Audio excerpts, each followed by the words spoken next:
Inherently Happy, episode 403. Pleasantly Happy. We begin, as always, with the Happy Creed.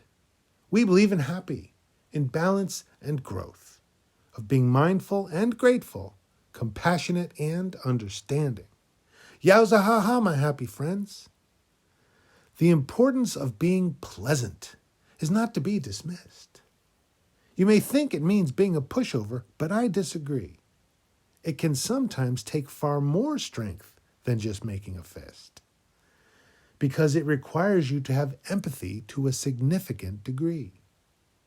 I encounter people in bad moods on a regular basis, and I sometimes want to tell them to go take a flying leap.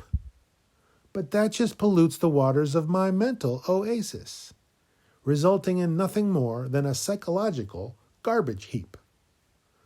But being pleasant, on the other hand, can sometimes work wonders. Once they realize I'm unflappable, they can stop pushing quite so hard. They might even apologize for their attitude and their blunders. And then I get to be the bigger person and someone they can't disregard. I grew up on a street that provided access to the cemetery in my town. They called the street Pleasant to make it seem nice and quiet. I imagine a name like Cemetery Lane wouldn't have had the same renown. And if it was called Death Road, the town parade might have turned into a riot. But Pleasant Street wasn't always peaceful. There were fights, funerals, and speeding cars. We lost more than one beloved house pet over the years to drivers not paying attention.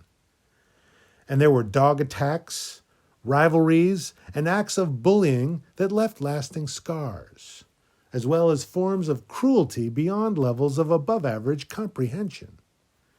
So I learned to be tough because in my house you needed a thick skin.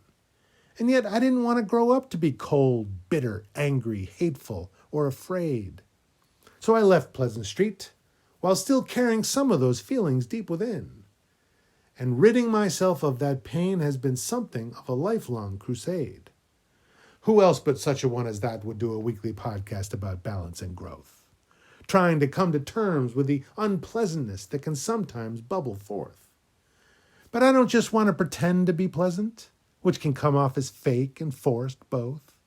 I try to find real reasons to actually feel and be pleasant, letting happy be my true north.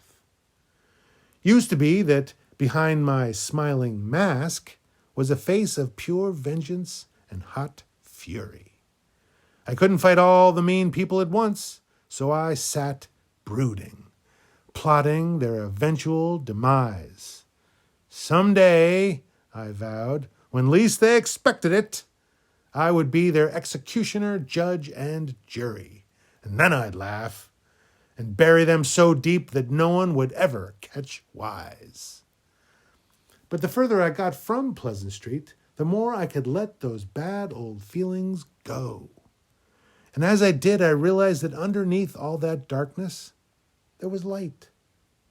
I remember the days long before bullies ever came into my life and brought me low.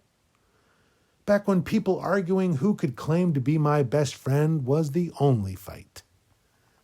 I was pleasant and happy, and what I once was, I was sure I could be again. I just had to strip away all the old bad habits, aggression, and grudges I was holding on to. Not for anyone else, but for myself. I needed to decide there and then that I would aim for balance and growth in all that I say and do. It took me a minute, and it's not smooth sailing always, even now. I've had to suffer through heartbreak and tragedy, near-death experiences, and loss. But even when I get stressed, I still find causes to smile. And you want to know how? I remember that happy comes from within. And knowing that makes me my own boss. Ha ha. Yowza.